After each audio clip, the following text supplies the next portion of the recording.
It's time now for French Connections, our weekly look at the intricacies of life here in France with Florence Villeminot. Hi, Flo. Now, the new year is upon us, and this is a time, of course, when people reach out to their friends and their families to wish them all the best, and it's a tradition that has particular importance here in France. Bonne année. That's the way that French people say Happy New Year. Of course, a lot of countries say Happy New Year, but in France, there's kind of a formula. You say Happy New Year, and then a series of vœux or wishes that you hope will happen to the person that you're wishing a Happy New Year to. Now, these can be things like health, wealth, and love. In fact, every person has their own little formula.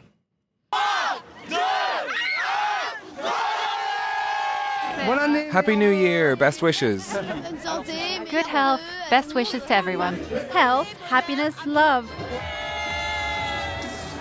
Now, people do really take saying bonne année so seriously, to the point where there's even a right way of doing it. There's a bonne année etiquette, Jeannie. What are the cardinal rules of saying bonne année? Well, before the 1st of January, you don't say bonne année to anybody. It's actually bad luck. You say bonne fin d'année, wishing them a happy end of the year that's just closing. On January 1st, you say bonne année to everyone you run into that day. And then, and this is where it gets tricky, from January 1st to January 31st, you say bonne année to all your family, close friends, and colleagues the first time you see them.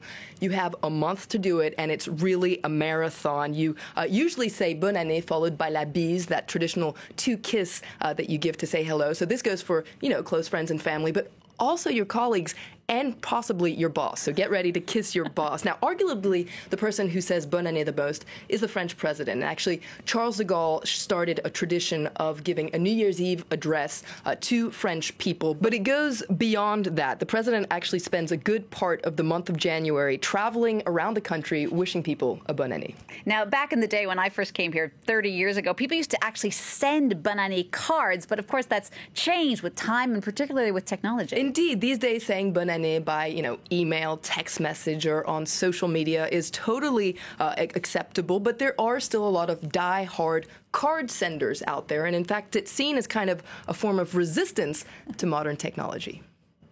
The card itself means so much. Of course, you think about the people you send a text message to, but it's so impersonal. I choose each card carefully for the person I'm going to send it to.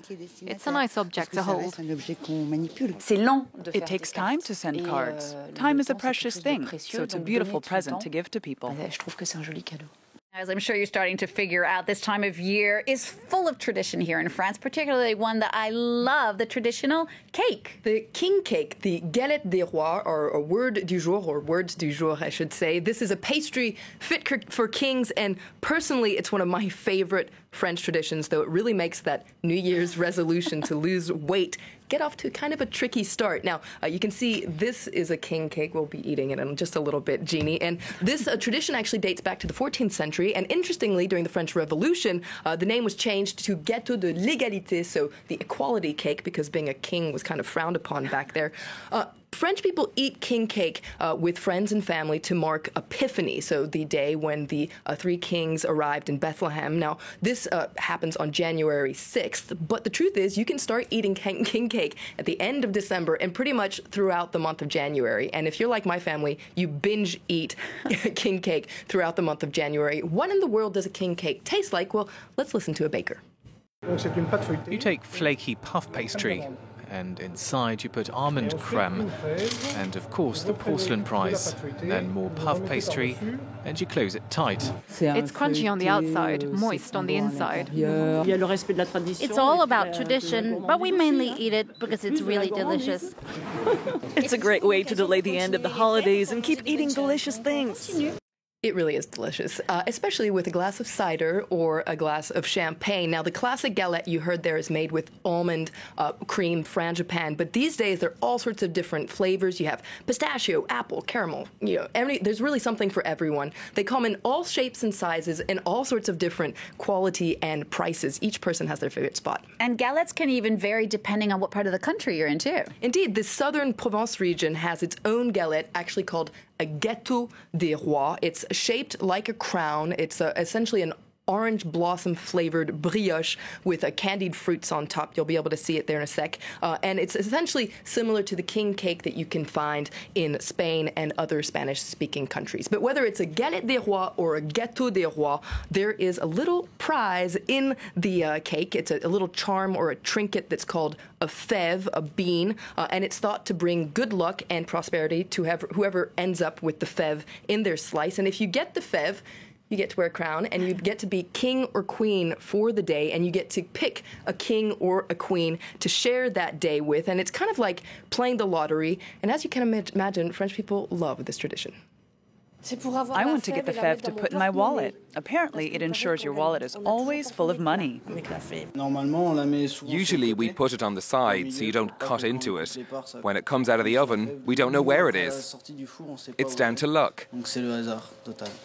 And what's so great about this is it really is down to luck because the baker doesn't even know where the fève is. Indeed. Now, traditionally, it's the youngest person who goes under the table, who hides under the table and decides who gets each slice to make it fair. Now, originally, the fève represented the baby Jesus, but these days you get all sorts of crazy fèves, and they can be beautiful or completely kitsch. The main thing is you don't want to choke on it. So, Jeannie, as we saw, I brought in a king cake here. We're going to what they call tirer les rois. We're going to cut the cake up, and either you or I will be queen for the day. I'm going to go ahead and give you the crown because I don't have much luck in king cake. All right, we'll just say that I got the fève for the moment. Thank you so much, Florence Villeminot, for that wonderful French connections. Don't forget, if you want to ask Flo about anything that's happening here in France or something you don't understand, you can always send her a tweet at Flo Villeminot.